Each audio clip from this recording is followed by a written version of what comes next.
하나님 말씀은 마가복음 8장 27절로 38절까지의 말씀입니다. 신약성경 67면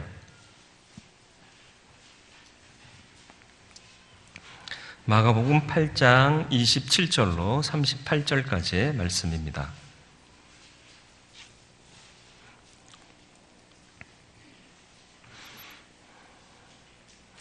제가 한 절, 여러분이 한 절 교독하겠습니다. 예수와 제자들이 빌립보 가이사랴 여러 마을로 나가실새 길에서 제자들에게 물어 이르시되 사람들이 나를 누구라고 하느냐?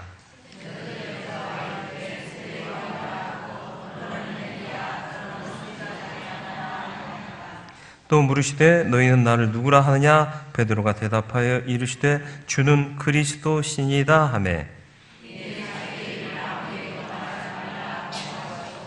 인자가 많은 고난을 받고 장로들과 대제사장들과 서기관들에게 버림받아 죽임을 당하고 사흘 만에 살아나야 할 것을 비로소 그들에게 가르치시되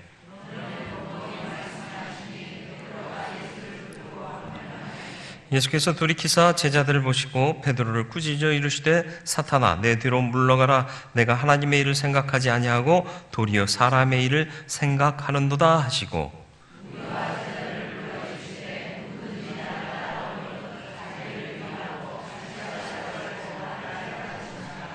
누구든지 자기 목숨을 구원하고자 하면 잃을 것이요 누구든지 나와 복음을 위하여 자기 목숨을 잃으면 구원하리라.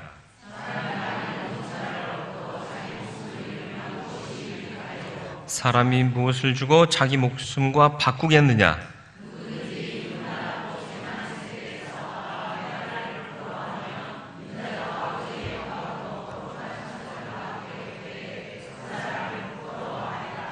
아멘. 기도하겠습니다.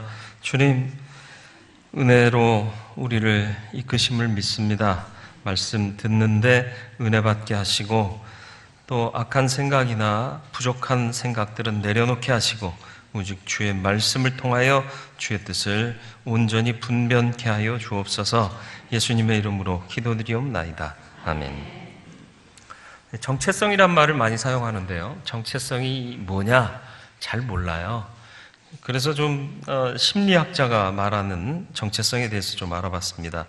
에릭슨이라는 심리학자가요, 정체성을 말할 때 정체성이란 용어는 자신 내부에서 일관된 동일성을 유지하는 것과 다른 사람과의 어떤 본질적인 특성을 지속적으로 공유하는 것 모두를 의미한다. 이렇게 얘기를 했습니다.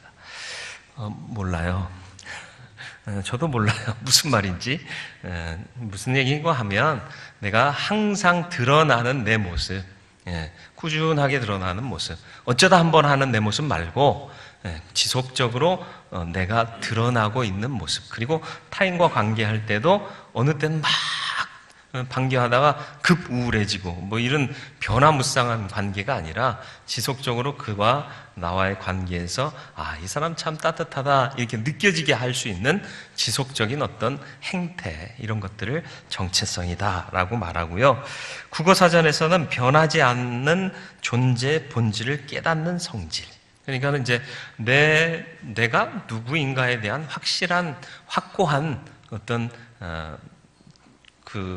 뭐라고 그러죠? 가치관을 세워서 내가 어떤 상황에서도 나는 나다 하는 것을 인지할 수 있고 인식할 수 있는 그런 것을 정체성이다라고 말하고 있습니다. 쉬운 말로 말하면 네 정체가 뭐냐? 그것을 나타내는 성질이다. 이렇게 표현하면 가장 쉽게 이해가 되죠. 정체성은 내가 누구냐, 너는 누구냐, 이런 것들에 대한 물음에 한마디로 답할 수 있는 것, 그게 정체성입니다. 제 정체성은 뭘까요? 뭐 다양하게 표현할 수도 있겠어요. 그러나 고민하며 시대를 아파하는 살아있는 양심? 이런 반응 나올 줄 알았어요. 이렇게 얘기하면 와 한마디 해주면 되는 걸 그걸 웃어버리고 그러니까 스스로 정체성을 인식하고 나는 무엇을 위해 살아가고 있는가, 이런 것들을 규정하면 내 삶의 목표가 분명해진다라는 거예요. 양심을 추구하는데 양심과 어긋나는 일이 발생하면 괴로워할 수밖에 없고 다시 양심에 따르는 바른 삶을 추구할 수 있기 때문에 나는 양심을 바로잡는 삶을 살겠다, 이런 정체성을 두고 살아가야 한다라는 거죠. 나에 대한 정체성도 중요하지만 믿는 그리스도인에게 가장 중요한 정체성은 바로 우리가 믿는 주님이 내게 어떤 존재냐, 어떻게 내게 인식되고 있느냐, 내가 어떻게 주님을 고백하고 있느냐, 이것이 가장 소중하다, 귀하다 볼 수 있겠습니다. 그래서 예수 그리스도의 정체성에 대해서 나는 무엇이라 생각하고 있느냐, 이건 굉장히 중요한 본질의 질문이 되겠습니다. 오늘 본문에서 그래서 예수님이 가이사랴 빌립보 지경을 다녀오십니다. 그 때가 예수님이 공생이 시작한 지 2년여가 지난 때예요. 그러니까 상당히 시간이 지난 때입니다. 제자들과 함께 동고동락한 지가 벌써 2년 가까이 됐어요. 그러면 어느 정도 주님에 대해서 이해할 수가 있잖아요. 그죠? 제가 부임했을 땐 우리가 너무 오래 같이 산 사람처럼 느꼈었잖아요. 이제는 지겨우세요? 이게 이제 같이 공감하며 지내도 금방 친숙하게 느껴지고 이분은 어떤 분이구나 서로 알게 되잖아요. 그런데 2년여의 시간이 흐른 상태에서 예수님께서 제자들에게 물으십니다. 먼저 뭐라고 물으셨죠? 사람들이 나를 누구라 하느냐? 대답이 참 쉬워요. 그런데 그렇다면 너희는 나를 누구라 하느냐? 생각지도 못한 질문이에요. 남들이 하는 얘기는 들었지만 내가 정작 주님에 대한 답을 갖고 살지 않았던 제자들은 적잖이 긴장하고 또 당황해 했을 겁니다. 여러분 과연 예수를 누구라 생각하고 믿으십니까? 분명히 믿으십니까? 나만의 믿음의 고백이 있으신가요? 만드시길 바라요.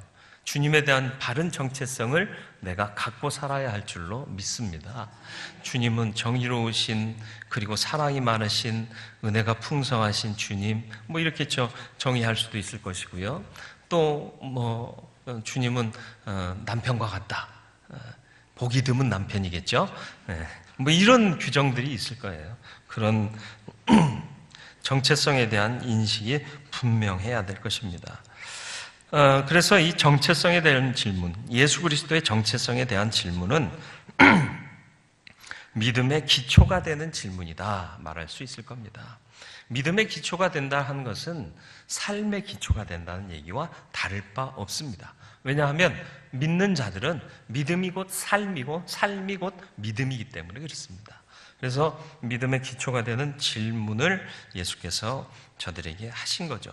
27절, 28절 말씀을 보면 예수와 제자들이 빌립보 가이사랴 여러 마을로 나가실새 길에서 제자들에게 물어 이르시되 사람들이 나를 누구라 하느냐? 그러니까 대답 쉬웠죠. 사람들이 한 얘기 다 아니까 세례 요한이라고도 합니다. 엘리야라고도 합니다. 선지자 중에 하나라고도 합니다. 그러니까 예수님께서 다시 물으실 때 너희는 나를 누구라고 하느냐? 제자들의 대답에 세 가지, 사람들의 반응에 대한 대답 세 가지 어렵지 않은 것이라고 그랬어요. 세례 요한 회개와 각성 운동을 일으킨 믿음 운동의 선구자죠. 그리고 또 엘리야 같은 사람은 능력의 사람으로 평가되고 있고요. 또 선지자 중에 한 사람이다. 주님 오실 길을 예비하는 선지자 중에 한 사람 아니겠느냐, 이렇게 봤다라는 것이죠. 예수님은 제자들의 답변을 듣고 본질적인 질문, 너희는 나를 누구라 하느냐 질문하시죠. 수제자였던 베드로가 나서서 답을 합니다. 29절에 그 대답이 나와 있죠. 너희는 나를 누구라 하느냐? 베드로가 대답하여 이르시되 주는 그리스도시니이다. 여기서는 이렇게 간단하게 명료하게 대답했지만 마태복음 16장 16절에서는 이렇게 얘기하죠. 시몬 베드로가 대답하여 이르되 주는 그리스도시요 살아계신 하나님의 아들이시니이다. 그리스도가 하나님의 아들이다라는 거죠. 하나님의 아들이 곧 그리스도시다. 바로 당신이 그분이다. 이런 고백을 하고 있는 겁니다. 이 고백이야말로 인생 최고의 고백이 아니겠는가 생각이 됩니다. 창세기 3장에 첫사람 아담이 범죄한 이후 찾아온 인생의 근원적인 문제는 하나님과 분리되었다는 이 문제거든요. 그리스도라 하면 우리의 죄를 깨끗이 하셔서 하나님과의 관계를 회복시켜 주시는, 그래서 우리가 하나님 앞에 담대히 나가고 그분의 은혜와 사랑을 받기에 합당한 사람으로 살아가게 하는 것, 그것이 바로 그리스도이신 거죠. 그분이 바로 그리스도이신 것. 그런데 그분이 바로 당신이십니다. 당신을 우리는 내가 이렇게 고백하고 믿습니다. 이건 대단히 귀한 믿음의 고백인 거죠. 예수님은 베드로를 칭찬하십니다. 저와 여러분들도 예수를 그리스도로 고백하고 있나요? 그렇게 되길 바라고, 이게 모든 인생의 첫 걸음이 되기를 바랍니다. 그래서 먹든지 마시든지 무엇을 하든지 주의 영광을 위하여 하라 한 이유가 바로 그분이 나를 구원하실 분이고 하나님과의 관계를 회복시켜 주시는 분이기 때문에 모든 것이 다 주의 영광을 위하는 삶으로 귀결되어야 한다라는 것입니다. 인생의 본질적인 문제에 답하며 살아갈 수 있는, 그리고 그리스도께서 주이신 것을, 예수가 그리스도이신 것을, 그리고 우리가 그분의 영광을 위하여 살아가야 할 자들임을 분명히 알고 살아가는 저와 여러분들이 되기를 주님의 이름으로 축원을 드립니다. 귀한 대답을 받았고요. 이제는 주님께서 이 믿음이 있는 제자들을 향하여서 사명의 길을 말씀하십니다. 본질적인 게 뭐죠? 사명입니다. 우리가 사는 목적이 뭐죠? 사명을 위해서예요. 하나님께서 주신 사명이 있습니다. 그 사명을 붙들고 사는 것이 내 본질의 삶입니다. 그런데 착각하지요. 내 직업이 내 사명인 줄 알아요. 아닙니다. 직업은 사명을 이루게 하기 위한 과정인 거고 도구일 뿐입니다. 여러분, 직업이 여러분의 사명이라고 착각하지 마세요. 예수님께서 처음으로 제자들에게 본질적인 사명에 대해서 말씀하십니다. 대속의 사역을 감당하셔야 할 당신의 앞날을 또 말씀하시죠. 고난을 당하시고 죽으셨다가 3일 만에 살아나실 것을 얘기하니까 베드로가 뭐라고 얘기를 하죠? 그리하지 마시옵소서 하고 막아섭니다. 금방 전까지는 예수에 대한 분명한 정체성에 대한 고백이 있었는데, 믿음의 고백이 있었는데 갑자기 인간적인 생각이 발동을 한 거죠. 믿음이라는 게 이렇게 천국과 지옥을 왔다 갔다 하는 게 믿음인 것 같아요. 인간의 부족함 때문이 아닌가 싶습니다. 금방 위대한 신앙 고백해놓고는 지금은 사단 같은 생각을 머리에 두고 있었더라라는 거죠. 주님이 그래서 험하게 꾸짖으시잖아요. 사탄아, 내 뒤로 물러가라. 왜 사탄까지 될 수 있었을까요? 왜 사탄이라는 표현까지 들을 정도로 베드로가 실수했을까요? 영의 일을 영으로 생각하지 않고 육적인 것으로 생각했다는 거예요. 믿음의 길을 걷다 보면요, 세상적인 유혹 떨쳐내기 참 어렵습니다. 그렇기 때문에 우리는 분명한 자기 정체성과 함께 사명에 집중하는 삶을 살아야 한다라는 거죠. 사명을 잃어버리면요, 타협하기 십상입니다. 목사는 뭐 하는 사람이어야 하죠? 말씀 증거하는 사람이어야 돼요. 이 사명에서 벗어나면 안 돼요. 그런데 그렇지 않으니까 다른 명예를 얻으려고 무슨 장, 무슨 위원장 뭐 이런 거 하려고들 하잖아요. 또 그 사람들은 그거 했다고 그러면 와, 그렇게 생각해요. 그거 아니에요. 예수를 닮아가는 사람이요.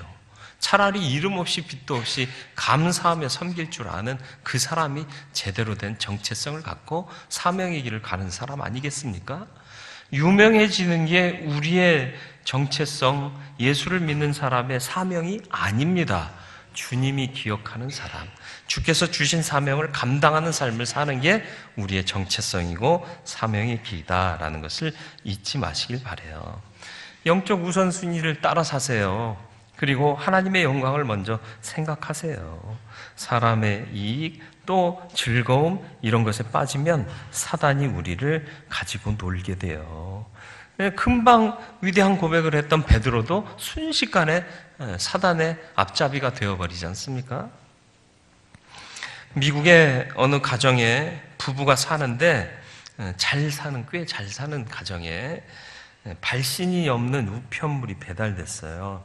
당시 성황리에 공연 중이던 브로드웨이 뮤지컬 입장권이 2장 들어있었대요. 여러분 그런 거 받으면 어떤 기분 드시겠어요? 아싸 뭐 이런 느낌 아니시겠어요? 뭐 역시 그랬습니다. 누가 발신했지? 깜짝 선물인가? 그리고는 이제 두 부부가 그 뮤지컬을 보러 가서 즐겁게 보고 들어왔어요.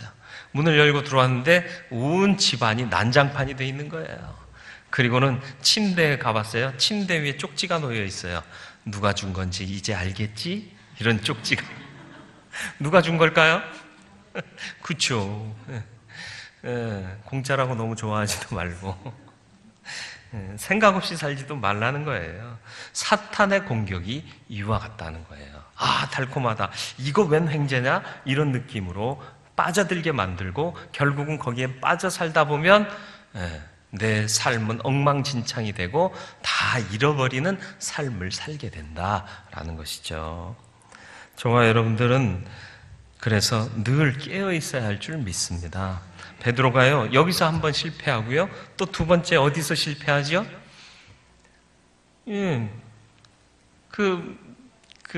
닭 울기 전에, 그죠? 주님 잡히셨을 때. 절대 닭 울기 전까지 나는 부인 안 하겠습니다 그랬는데 예수는 부인할 것이다 말씀하잖아요. 그럴 일 없습니다 그랬는데 결국은 넘어가잖아요. 아픔을 겪었습니다. 그래서 베드로전서 5장 8절로 9절에요. 그 자신의 아픔을 고백하며 성도들에게 권면하는 말씀이 나와요. 뭐냐 하면 근신하라, 깨어라. 너희 대적 마귀가 우는 사자같이 두루다니며 삼킬 자를 찾나니 너희는 믿음을 굳건하게 하여 그를 대적하라. 왜요? 자기가 그 대적하지 못해서 넘어가고 실패하고 사단의 앞잡이가 됐던 경험이 있으니까요. 뼈저린 고통을 여기에 담아서 성도들에게 권면으로 주고 있는 것입니다. 사명을 망각하면 사단의 앞잡이도 될 수 있습니다. 예수님께서는 베드로를 책망하신 후에 참된 제자의 길에 대해서 말씀하십니다. 그것이 34절 말씀이에요. 같이 읽어보겠습니다. 누구든지 나를 따라오려거든 자기를 부인하고 자기 십자가를 지고 나를 따를 것이니라. 두 가지예요. 뭐 하라고요? 자기 부인하고 자기 십자가를 져라. 나 부인하기가 쉬워요? 어려워요? 앞서 오전에도 말씀드렸듯이 내 스타일 아니면 아니라고 그러잖아요. 틀렸다고 그러잖아요. 다른 것을 인정하지 못하잖아요. 근데 그걸 부인하라는 거예요. 맞습니다. 당신 뜻도 일리가 있습니다. 이렇게 인정하라는 거예요. 그거 못하니까 갈등 생기고 얼굴이 붉어지고 괴로움이 쌓이고 그러다가 마침내는 관계가 단절되고 절대로 용서할 수 없는 관계가 되고 이렇게 되는 것 아니겠습니까? 자기를 부인하는 삶을 통해 주님만 바라보실 수 있길 바라요. 우리의 방법이 아니라 주님의 방법. 그러니까 내 방법 아니어도 괜찮습니다. 주의 영광을 이루기 위해서는 어떤 방법이라도 단 그 주님의 영광을 이루는 일에 쓰여지는 방법이라면 내가 함께 하겠습니다 하는 마음 가져야 된다라는 것이죠. 그리고 내게 맡기신 십자가를 지고 가는 것. 어렵습니다. 고통입니다. 때로는 수치도 당합니다. 그게 십자가잖아요. 그러나 그것을 지고 주를 따를 때에 참 제자가 되고 예수 그리스도를 믿는 자다운 바른 믿음의 삶을 살게 됩니다.